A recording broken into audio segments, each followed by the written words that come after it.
দর্শক আমন্ত্রণ আমাদের নিয়মিত আয়োজন ইভালের সৌজন্যে বেশ সংলাপ অনুষ্ঠানে আপনাদের সাথে রয়েছে আমি সুলতান আহমেদ।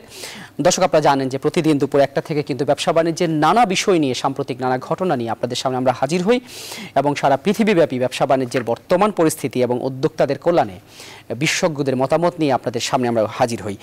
আজকেও দর্শক আমরা আপনাদের সামনে রয়েছি এবং দর্শক আপনারা জানেন যে করোনা মহামারীর দ্বিতীয় ঢেউ কিন্তু বেশ শঙ্কা তৈরি করে বাড়ছে এবং গত দুদিন ধরে আমরা দেখেছি 5,000-এর উপর আক্রান্ত হয়েছে এবং এর প্রভাবে অর্থনীতির অন্যান্য সূচকগুলোর মতো সবচেয়ে প্রত্যক্ষ প্রভাব যেটিতে আসলে প্রতিদিন দেখা যায় কি পরিস্থিতি হচ্ছে সেই প্রভাব আমরা দেখতে পাচ্ছি নেতিবাচক প্রভাব দেশের দুই পুঁজিবাজারেও।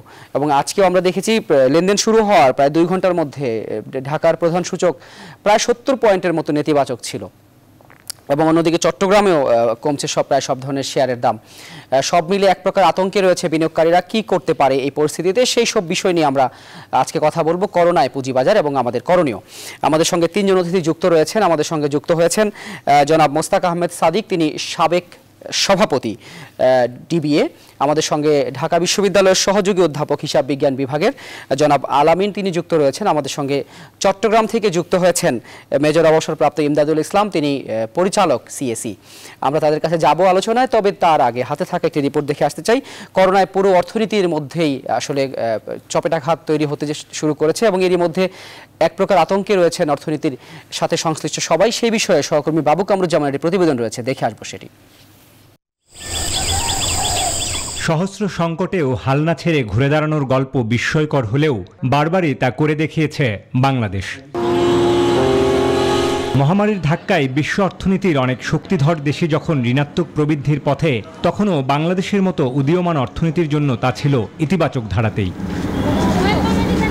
করোনার সাথে লড়াই করে অর্থনীতি যখন খানিকটা গতি পেয়েছে, তখন সাম্প্রতিক ভাইরাসের প্রাদুর্ভাব নিয়ে নতুন উদ্বেগ আর অনিশ্চয়তায় ব্যবসায়ী ও জনমানুষ। মহামারীর এই নতুন ধাক্কা সামলাতে এরই মধ্যে প্রস্তুত থাকার কথা জানিয়েছেন প্রধানমন্ত্রীও।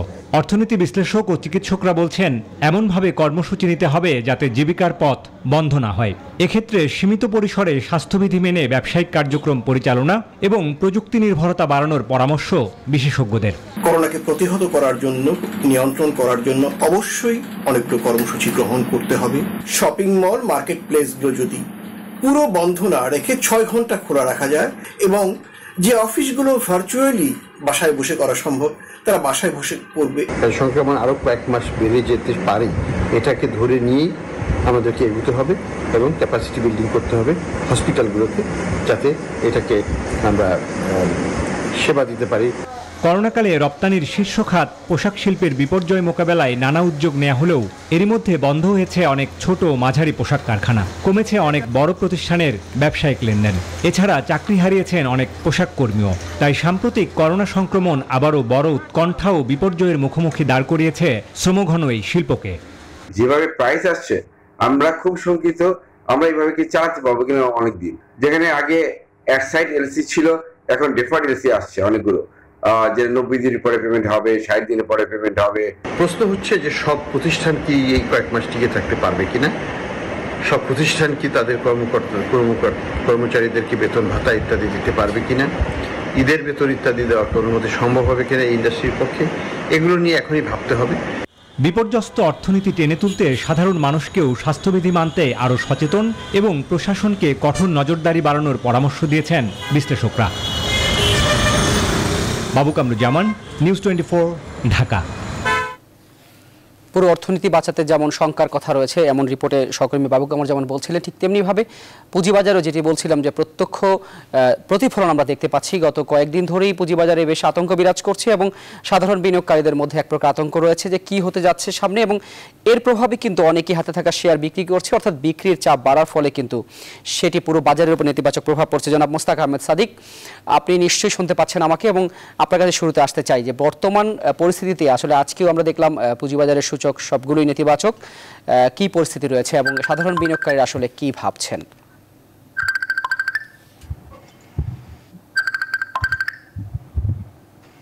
আপনার কথা কিন্তু আমি স্পষ্টভাবে শুনতে পাইনি, একটা রেট আসছিল। যাই হোক, আমি আন্দাজ করে নিচ্ছি যে আপনি পুঁজিবাজার নিয়ে কথা বলতে শুনতে চাচ্ছেন।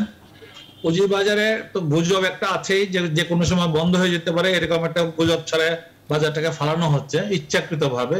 কারণ যারা বিক্রি করেন মোস্ট অফ দেম আর যারা আমাদের বিনিয়োগকারী সবাই আমাদের অফিসে আসতে হয় না, মানে স্টক এক্সচেঞ্জে আইসা তাদের ব্যবসা করতে হয় না, তারা টেলিফোনে ব্যবসা করতে পারে। কিন্তু সেখানে বাজারটাকে এইভাবে ফেলে দেওয়ার কোনো মানে হয় না, কারণ হচ্ছে যে এখন পর্যন্ত কোনো ইন্ডিকেটরই নেগেটিভ আকারে ধারণ করে নাই। হ্যাঁ আসবে আমাদের সামনে, আমরা হয়তো নেগেটিভ ফেস করব, কিন্তু এই মুহূর্তে যেভাবে বাজারটা পড়তেছে সেটা সঠিক না। যেখানে গতকালকে পরশুদিন বাজারটা একটু ভালো ছিল, আর এখন আজকে একদম টোটালি এই যে একটা সার্কুলার দেওয়া হয়েছে যে 50% স্টাফ দিয়ে কাজ চালানোর জন্য 50% এটা করতে হবে, 50% ওটা করতে হবে, যে নির্দেশনাটা আসছে বিধিমালা মানতে হবে, এটাতে বোধহয় সাধারণ বিনিয়োগকারীরা কিছুটা ভয় পেয়ে গেছে। এবং প্রতিদিন পত্র-পত্রিকায় দেখতে পাচ্ছি যে আশঙ্কাজনক ভাবে এটা বৃদ্ধি পাচ্ছে করোনার এফেক্টেড পারসন। এই সব কিছু মিলে আমার মনে হয় যতটুকু সবাই একটু ভয় পেয়ে গেছে, একটু প্যানিক ক্রিয়েট হয়েছে বাজারে, এবং এখন যেই সব সেল হচ্ছে সেটা প্যানিক সেলই হচ্ছে, অনেকটা আতঙ্কে। আপনি বলতেছেন অনেকটা আতঙ্কে আসলে শেয়ার বিক্রি করছে সাধারণ বিনিয়োগকারীরা। আতঙ্ক। সেক্ষেত্রে আপনি গুজবের কথা বললেন, বাট বাংলাদেশ সিকিউরিটিজ কমিশন তো পরিষ্কারভাবেই বলেছে যদি মানি মার্কেট খোলা থাকে সেই ক্ষেত্রে পুঁজিবাজার ততদিন পর্যন্ত খোলা থাকবে, বন্ধ হওয়ার কোন রকমের এই কথাটা তো মানুষকে বিশ্বাস করতে হবে। আমিও বিশ্বাস করি যে খোলা থাকবে, কারণ পুঁজিবাজার বন্ধ করার কোনো কারণ নাই। ব্যাংক যদি খোলা থাকে তাহলে পুঁজিবাজার বন্ধ থাকবে কেন? এটা বন্ধ থাকার কোনো কারণই নেই। কিন্তু এই জিনিসটা সাধারণ বিনিয়োগকারীদের মধ্যে বিশ্বাস করতে হবে, এবং সেটা আমাদের যে কর্পোরেট এইগুলো আছে, ব্যাংকগুলো আছে, তাদের অ্যাক্টিভিটিসকে প্রমাণ করতে হবে যে না তারা খোলা রাখবে। এখন তাহলে এই পরিস্থিতিতে, অর্থাৎ এই আতঙ্কের পরিস্থিতিতে বিনিয়োগকারীদের উদ্দেশ্যে আপনি একজন বিজ্ঞ বিনিয়োগকারী, একজন বিজ্ঞ পুঁজিবাজার দীর্ঘদিন ধরে রয়েছেন, আপনার পরামর্শ কি থাকবে? আমার পরামর্শ একটাই থাকবে যে ভয় পাওয়ার মতো তেমন কিছু নাই। যদি আপনি বাসাত বসে থেকে আপনি এখানে বিনিয়োগ করতে পারেন, আপনি বাসাত বসে থেকে আপনার টাকা পেয়ে যেতে পারেন, আপনার সবকিছু এখন অনলাইনে সবকিছু করা যায়। যে আপনাকে কোনো ব্রোকার হাউসে আসতে হবে না, ঘরের বাইরেও আসতে হবে না, আপনি ব্যাংকে ইনস্ট্রাকশন দিতে পারেন টাকা পাঠিয়ে দেওয়ার জন্য, আর ব্রোকার হাউসকে আপনি ইনস্ট্রাকশন দিতে পারেন। আপনার সবকিছু এখন ঘরে বসেই করা সম্ভব। অসংখ্য ধন্যবাদ জনাব মোস্তাক আহমেদ সাদিক, আপনি থাকুন আমাদের সঙ্গে। আমরা একটু চট্টগ্রাম থেকে ঘুরে আসতে চাই। চট্টগ্রাম থেকে যুক্ত হয়েছেন আমাদের সঙ্গে চট্টগ্রাম স্টক এক্সচেঞ্জের পরিচালক মেজর অবসরপ্রাপ্ত এমদাদুল ইসলাম। আপনি নিশ্চয়ই শুনতে পাচ্ছেন জনাব এমদাদুল ইসলাম। ঢাকার অবস্থা আমরা শুনছিলাম মোস্তাক আহমেদ সাদিকের কাছ থেকে, আপনার কাছ থেকে জানতে চাই চট্টগ্রামের পরিস্থিতি কি, সেখানকার বিনিয়োগকারীরাও কি স্বাভাবিকভাবে আতঙ্কিত? ধন্যবাদ। আমি প্রথমত সাদি ভাইকে আমার অন্তর থেকে ধন্যবাদ জানাচ্ছি, কারণ উনি the way he with the confidence উনি যেটা বলেছেন, আমরা এটা যত বেশি করে আমাদের বিনিয়োগকারীদের কাছে পৌঁছাতে পারবো যে তত বেশি এই বাজারের জন্য মঙ্গল বয়ে আনবে। কারণ এখানে এমন কোনো ঘটনা ঘটেনি যে একটা আতঙ্ক বা প্যানিক সৃষ্টি হওয়ার মতো। কারণ এখানে দেখুন যে এই যে অন্যান্য সেক্টরগুলি যেমন পরিবহনে তাকে সশরীরে ওখানে হাজির হতে হবে। সাদি ভাই খুব কারেক্টলি বলেছেন যে এইটা এখন বর্তমানে এই যে আমাদের ইন্টারনেটের যুগে আপনি আপনার ঘরে বসে আপনার ল্যাপটপের মাধ্যমে, আপনার কম্পিউটারের মাধ্যমে, আপনার মোবাইলের মাধ্যমে আপনি আপনার বেচা কেনা, আপনার ইনভেস্টমেন্ট আপনি কেনা, আপনার সেটা মানি ট্রান্সফার সবকিছুই করা হচ্ছে। এখানে প্যানিক হওয়ার কোনো কারণ বাজারে ঘটেনি বা এমন কিছু হয়নি যে আমি হুলস্থুল করে আমার এতদিনের কষ্টার্জিত এই যে শেয়ারগুলো আমি যা তা দামে বিক্রি করে দিব, অন্যরা সুযোগ নিবে।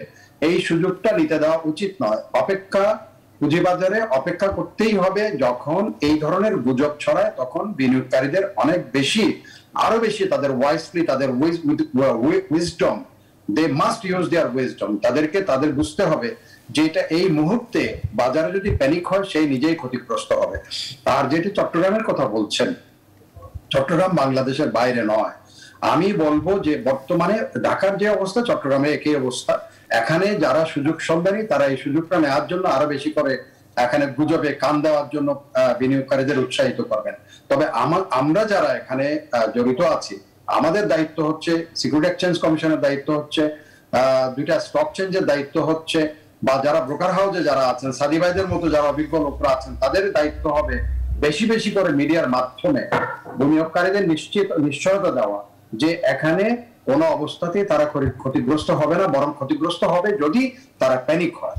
আর যেটা যেমন গতবার দেখা গেছে প্রথম করোনার প্রথম ঢেউয়ে দেখা গেছে বাংলাদেশের এই যে 18 কোটি মানুষের মধ্যে প্রায় 14 কোটি মোবাইল তারা ব্যবহার করে। বিশেষ করে কৃষি এগ্রিকালচার সেক্টর থেকে আমাদের এবার কিছুটা আমার মনে হয় অভিজ্ঞতা এখানে কাজে লাগানো উচিত। তারা যা যা উৎপাদন করেছে সেগুলো তারা যে বাজারের সাথে আমাদের উৎপাদনকারীরা, কৃষি উৎপাদনকারীরা এটা বাজারের সাথে তারা কন্ট্যাক্ট করেছে। they know how to use the internet, ইন্টারনেটের সুযোগটা নিয়ে তারা এটা থেকে উত্তরণ ঘটিয়েছে। আমাদের কৃষি সেক্টর গতবার এই প্যানিক থেকে উত্তরণ ঘটিয়েছে, আমাদের পোশাক খাত অনেকটা উত্তরণ ঘটিয়েছে। আমি গতবার এই যে বসে থেকে আমি এই যে আমার একটা বই আমি গতবার করেছি যে বিষাদ সময়, এই সময়ের মধ্যে আমি একেবারেই পরিষ্কার করে সেখানে দেখেছি যে আপনার জনাব মেজর অবসরপ্রাপ্ত এমদাদুল ইসলাম, যান্ত্রিক ত্রুটির কারণে আপনি হয়তো আমাদের সঙ্গে সাময়িক বিচ্ছিন্ন হয়েছেন। আমরা আশা করি কিছুক্ষণের মধ্যে আমরা আপনাকে পেয়ে যাব। আমাদের সঙ্গে আরেকজন রয়েছেন জনাব আলামিন, তিনি সহযোগী অধ্যাপক ঢাকা বিশ্ববিদ্যালয়ের হিসাব বিজ্ঞান বিভাগের, এবং পুঁজিবাজার নিয়ে দীর্ঘদিন ধরে তিনি কাজ করেন, বিভিন্ন অভিজ্ঞতা শেয়ার করেন। জনাব আলামিন, আপনি নিশ্চয়ই শুনতে পাচ্ছেন। স্বাভাবিকভাবেই বিনিয়োগকারী আতঙ্কিত, স্বাভাবিকভাবেই আমরা দেখতে পাচ্ছি যে করোনা মহামারী বাড়ছে। যদিও বিশ্বের অনেক দেশে আমরা দেখেছি যে করোনা মহামারীর মধ্যেও কিন্তু সে দেশের পুঁজিবাজার চাঙা হচ্ছে, এবং আমরা মাঝখানেও দেখেছিলাম ঢাকার পুঁজিবাজারে কিন্তু চাঙা হয়েছিল। তবে এই পরিস্থিতিতে আপনি আসলে বিনিয়োগকারীদের কি পরামর্শ দেবেন? আরেকটি বিষয় হচ্ছে, এইরকম পরিস্থিতিতে প্রাতিষ্ঠানিক বিনিয়োগকারীদের যে ধরনের ভূমিকা নরমালি আমরা অন্যান্য বাজারে দেখি, সেটা কি ঢাকার বাজারে বা চট্টগ্রামের বাজারে হচ্ছে কিনা? সুলতান ভাই, আপনাকে ধন্যবাদ। আমাদের দুইজন বিজ্ঞ আলোচক অনেকগুলো কথাই বলেছেন, কিন্তু বিনিয়োগকারীদেরকে আমরা যতই নীতি কথা বলি না কেন, বিনিয়োগকারী যখন বাজারে যেই দেখে সকালে 80 পয়েন্ট নেমে গেছে, তখন কিন্তু তার সেই আস্থাটা থাকে না। তাহলে কোথায় কি করতে হবে? তাহলে আমাদের নিয়ন্ত্রক সংস্থাকে বলতে হবে, এই ধরনের যখন গুজব স্প্রেড হয়, আমরা বলছি যে লকডাউন বা বন্ধ হবে না, যদি তাই হয় তাহলে প্রাতিষ্ঠানিক বিনিয়োগকারীকে কেন বাই সাপোর্টের জন্য আমরা রিকোয়েস্ট না করি? আমরা যদি তাদেরকে বলি যে তোমরা এগুলোকে সাপোর্ট দিয়ে রাখো মানুষের আস্থা ধরে রাখার জন্য, কারণ প্রাতিষ্ঠানিক বিনিয়োগকারীরা তখন কি করে, এটাকে ক্যাপিটালাইজ করার জন্য আরো তারা প্যানিক ক্রিয়েট করে, এবং এগুলো কিন্তু অতীতেও প্রমাণিত হয়েছে। যেখানে আপনি দেখবেন যে সেন্সেক্স থেকে শুরু করে সব জায়গায় গ্লোবাল ইন্ডেক্স বাড়ছে, সব জায়গায়, মানে গ্লোবাল মার্কেটের দিকে আপনি তাকালে দেখবেন, আপনি একটু আগে বলেছেন। কিন্তু আমাদের দেশে হয় কি, এই প্রাতিষ্ঠানিক বিনিয়োগকারীরা তারা বিভিন্ন ধরনের আনডিউ সুবিধা নেওয়ার জন্য এই রেগুলেটরের উপর একটা চাপ তৈরি করে।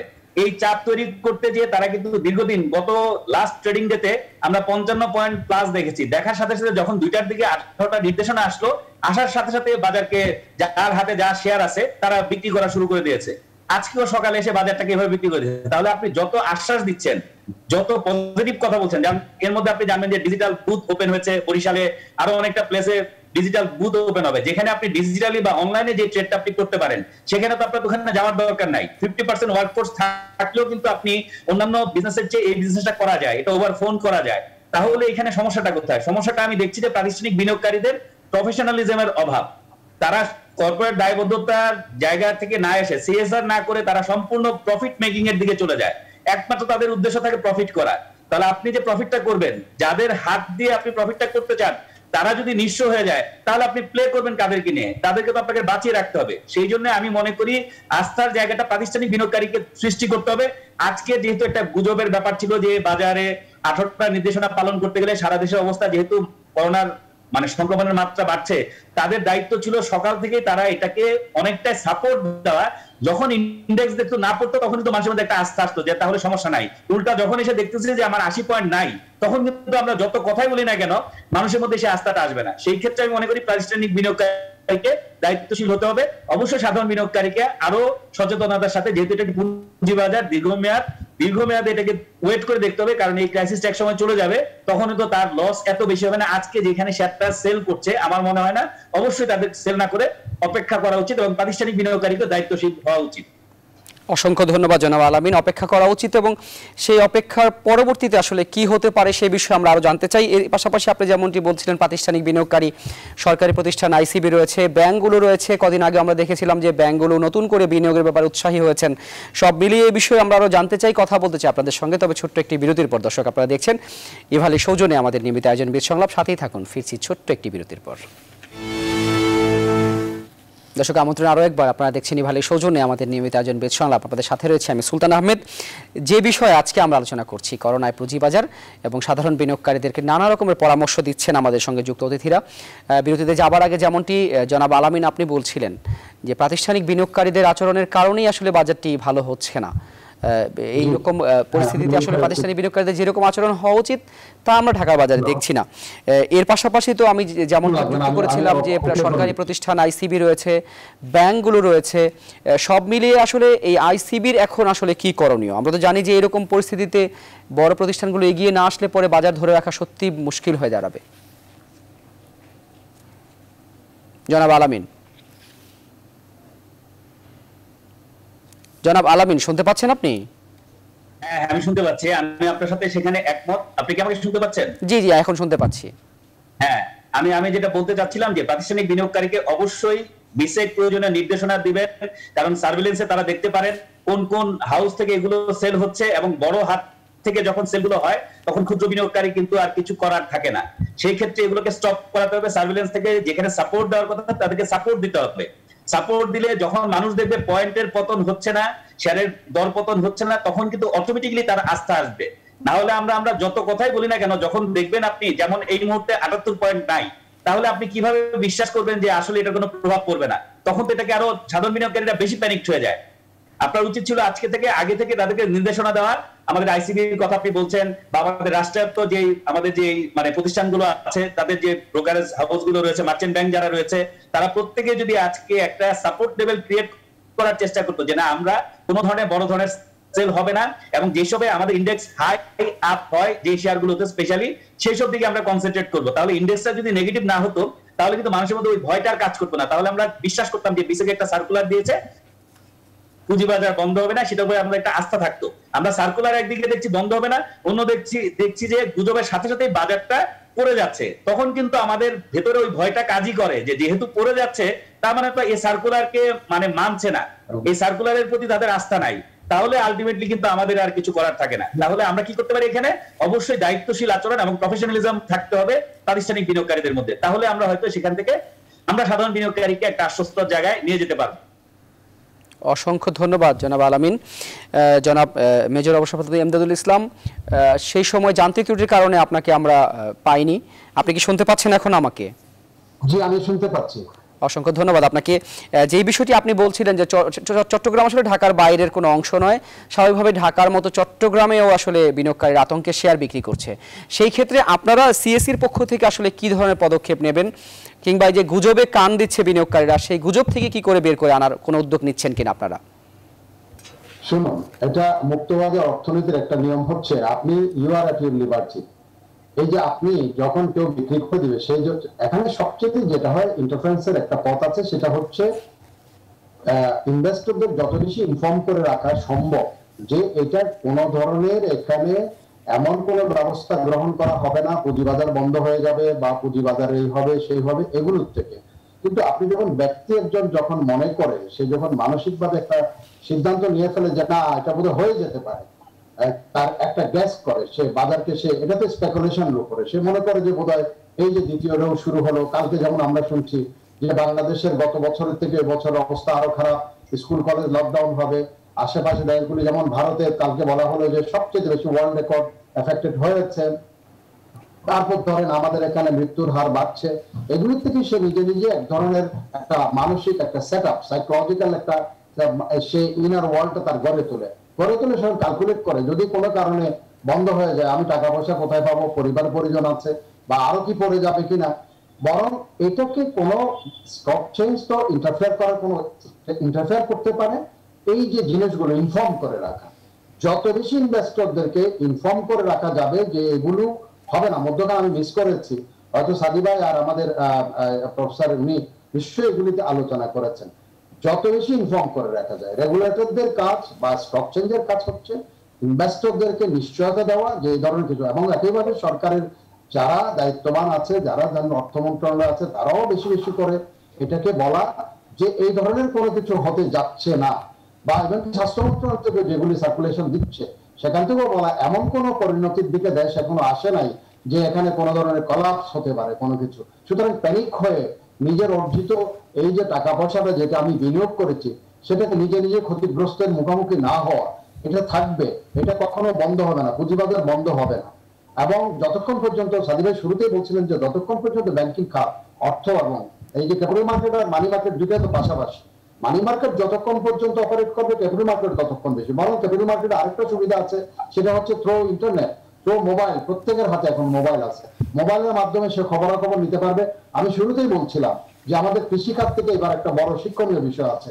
গতবার আমাদের কৃষকরা 14 কোটি মোবাইল ব্যবহার হয়েছে ওয়ার্ল্ড ব্যাংকের হিসাবে, যে তারা খবরাখবর নিয়েছে কোথায় মার্কেটের কি অবস্থা, কোথায় কি হচ্ছে না হচ্ছে, উৎপাদন কি হচ্ছে, কোথায় মার্কেটে, ইভেন কি আপনার উত্তরবঙ্গ থেকে আমাদের সিলেট হাওড় অঞ্চলে লেবাররা দলে দলে মুভ করে এসছে যখন লেবার শর্টেজ হয়েছে, তারা টেলিফোনের মাধ্যমে বলেছে যে আমার এখানে ধান কাটার মৌসুম আসছে, ধান কাটতে হবে, লেবারের এত বেশি কস্ট, এখানে এত বেশি দাম। এখানে মানুষ সেটা অর্জন করতে পেরেছে, একটা সুযোগ গ্রহণ করতে পেরেছে। তো সেটা যদি সাধারণ কৃষকরা পারে বা আমাদের কৃষি, তাহলে কেন আসলে বিনিয়োগকারীরা পারবে না? স্বাভাবিকভাবেই প্রশ্ন আসে। এবং আপনি যেমনটি বলছিলেন, এখন তো আমরা দেখি যে ঘরে বসে আসলে লেনদেন করা যায়, ব্যাংকগুলো পর্যন্ত ঘরে বসে লেনদেনের চিন্তা করছে এবং পুঁজিবাজার তো পুরোপুরি ভাবে ঘরে বসে লেনদেন করা যায়। জনাব মোস্তাক আহমেদ সাদিক, সেই বিষয়টি আমরা দেখি যে প্রায় প্রতিটি হাউসই তো এখন মোবাইল ট্রেডিং এর ব্যবস্থা করেছে। একটি বিষয় বারবার ঘুরে ফিরে আসে যে বাজারে তারল্যের সংকট। আপনি তো দীর্ঘদিন ধরে বাজারকে দেখছেন, নীতি নির্ধারণের বিষয়গুলো জানেন, তারল্যের কি কোনো সংকট রয়েছে বাজারে নাকি শুধুমাত্রই আস্থার সংকট? দুটাই কিছুটা সত্য। তারল্য সংকটটা তেমন নাই, কারণ ব্যাংক অনেকগুলো টাকা নিয়ে বসে আছে, ইনভেস্ট করতে পারতেছে না। আপনাদের পত্র পত্রিকার মাধ্যমে আমরা দেখতে পাচ্ছি যে তারল্যের উপর বসে আছে, ব্যাংকে বিনিয়োগ নাই, ব্যাংক বিনিয়োগ করতে পারতেছে না।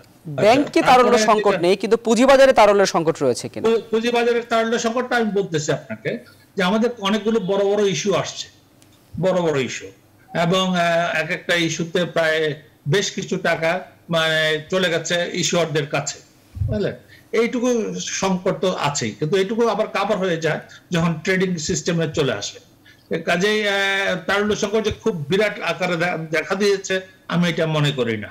তো তারল্য সংকটটা সবসময় থাকে আমাদের, এই জন্য এটা সবচেয়ে বড় কথা আমি যেটা বলতে চাচ্ছিলাম যে আমাদের প্যান্ডেমিক নিয়ে, আমাদের প্রতিবেশী অ্যাজ আ প্যান্ডেমিক আমাদের পৃথিবীতে আসছে প্রায় 1 বছর হয়ে গেছে, 1 বছরের বেশি হয়ে গেছে। জি জি, আমাদের পাশের দেশ ভারতের ইন্ডেক্স হাইয়েস্ট হয়েছে প্যান্ডেমিকের টাইম। তারা কেমনে করেছে? তারা তো সবাই টেলিফোনে করেছে, তারা ইয়ে করেছে। ভারতের এখন 49,000 50,000 ইন্ডেক্স হয়ে গেছে। হ্যাঁ, আর আমাদের খালি এই প্যান্ডেমিকের ভয় দেখে, প্যান্ডেমিকের কারণে আমরা বাজারে যেতে পারতেছি না, তাই বাজার পড়ে যাচ্ছে, এইসব নাথিং বাট এ গুজব। এগুলো ঠিক না। কোন একটা স্বার্থন্বেষী মহল তার স্বার্থ উদ্ধার করার জন্য যখন যেটা প্রয়োজন সেটা ইউজ করে। হ্যাঁ, এই জিনিসটা ঠিক না। এই জিনিসটা দেখার জন্য যে প্রফেসর সাহেব যেটা বলতেছিলেন যে দ্যাট ইজ এ সার্ভিলেন্স থেকে দেখতে পায় আমাদের রেগুলেটররা যে কোথা থেকে কি কারণে কারা করতেছে, কি স্বার্থে করতেছে।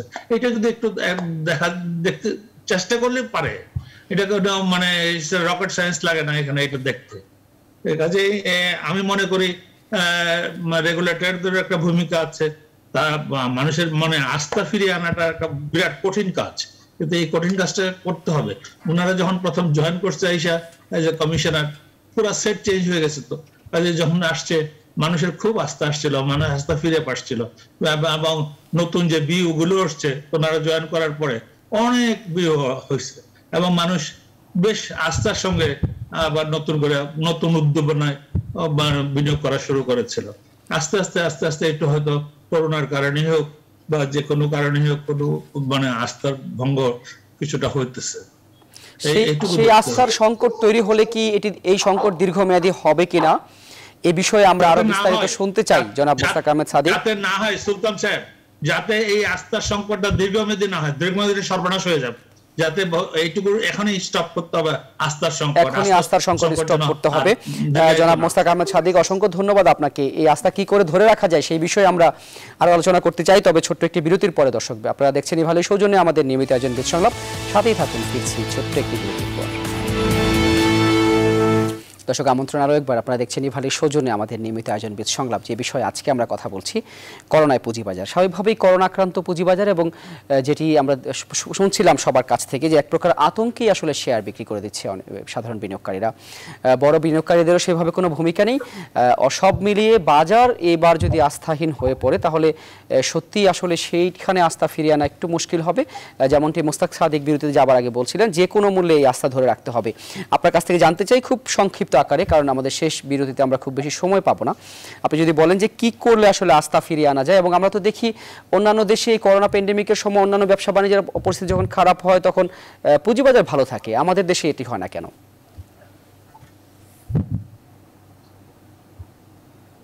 জনাব সাদিক শুনতে পাচ্ছেন? না, উনি বোধহয় শুনতে পারেন না। আপনি কি আমাকে প্রশ্ন করছেন? জি জি জি জনাব সাদিক, আমি প্রশ্ন করেছিলাম যে আস্থা ফেরাতে আসলে কি কি করণীয়। আমি একটি উদাহরণ দিয়েছিলাম যে সারা পৃথিবীর অনেক দেশেই আমরা দেখি যে অন্যান্য সূচক নেতিবাচক হওয়ার পরে পুঁজিবাজার সূচক ভালো থাকে এরকম প্যান্ডেমিক সময়ে, সেটি আমাদের দেশে হয় না। দেখেন 9/11 এর কথা আপনার মনে আছে, আমেরিকাতে বিরাট ধস হয়েছিল, সঙ্গে সঙ্গে কি হয়েছিল জানেন? ফাইন্যান্স সেক্রেটারি সারা রাত্র বসেছিল স্টক এক্সচেঞ্জে এবং all banks has given support to the bank. আমাদের এরকম ক্রাইসিস হয় নাই যদিও, তথাপি আমাদের ইনস্টিটিউশন গুলো, যেটা বারবার বলা হতেছে, মানে কোন ইনস্টিটিউশন, কোন ব্যাংক এখন পর্যন্ত সেই সাপোর্টটা, যখন আপনি এখানে একটা সাপোর্ট লেভেল আসবে, আপনি দেখেন 2 দিন ব্যাংকগুলো সাপোর্ট দেখবেন পুঁজিবাজার ঘুরে দাঁড়াবে, এটা মানুষের আস্থা ফিরে আসবে, সবকিছু ফিরে আসবে। শুধুমাত্র আস্থার আওটা হচ্ছে যে বড়রা তো কেউ কিনতেছে না, আমরা কেন আমাদের এই স্বল্প পুঁজি লইয়া বাজারে গিয়ে কি সর্বনাশ করবো নাকি, সেটুকু আছে এটুকু কি হাত খোয়াবো? তো এই জিনিসটা ফিরে আনতে হলে আপনার ইনস্টিটিউশন গুলোকে আগায় আসতে হবে, ব্যাংকগুলোকে আগায় আসতে হবে, এবং আগায় আসলে একটা জিনিস হবে, আস্থাটা ফিরে আসবে মানুষের কাছে। এবং ব্যাংকগুলো কিন্তু প্রচুর টাকা তারল্য নিয়ে বসে আছে, তারা ইচ্ছা করলেই পারে বিনিয়োগ করতে। এবং মাননীয় প্রধানমন্ত্রীর নির্দেশনাও আছে যে মানে প্রত্যেকটা ব্যাংক 200 কোটি টাকার একটা তহবিল গঠন করার জন্য, কিন্তু আজ পর্যন্ত কিন্তু সেভাবে তহবিল গঠন করা হয়নি। মানে তারা শুধু বলতেছে করতেছি করব। অসংখ্য ধন্যবাদ জনাব মোস্তাক আহমেদ সাদিক। শেষ বিরতিতে থাকার কারণে আমরা খুব স্বল্প সময় পাবো। জনাব মেজর অবসরপ্রাপ্ত এমদাদুল ইসলাম, আপনার কাছে একটু ফিরতে চাই। আপনিও সিএসসিতে একটি দায়িত্বে রয়েছেন এবং সেখান থেকে আপনার পরামর্শ কি থাকবে সাধারণ বিনিয়োগকারীদের জন্য? সাধারণ বিনিয়োগকারীদের প্রতি আমার অনুরোধ থাকবে, আবেদন থাকবে, ওনারা যেন গুজবে কান না দেন, প্যানিক যেন না হন।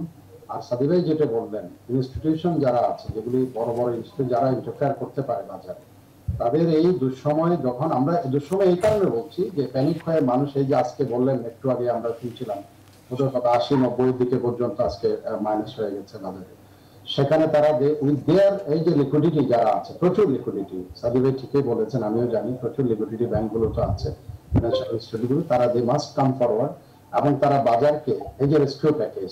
আরেকটা জিনিস আমাদের দর্শকরা সবাই শুনেছেন যে how the Americans they have tackle, যখন তাদের এখানে বাবল সিনড্রোমের মাধ্যমে বাজারে প্রচন্ড একটা ধস এসেছিল, তো সেখানে তারা সেভাবে সেখানে রেস্কিউ প্যাকেজ নিয়ে তারা এগিয়ে আসছিল। আজকে আমাদের ফাইন্যান্সিয়াল ইনস্টিটিউট যেগুলো আছে, বিশেষ করে মানি মার্কেটে যারা আছেন, তারা ক্যাপিটাল মার্কেটে এই সময়ে তাদেরকে অবশ্যই তাদের সমস্ত শক্তি নিয়ে তাদের এগিয়ে আসা উচিত।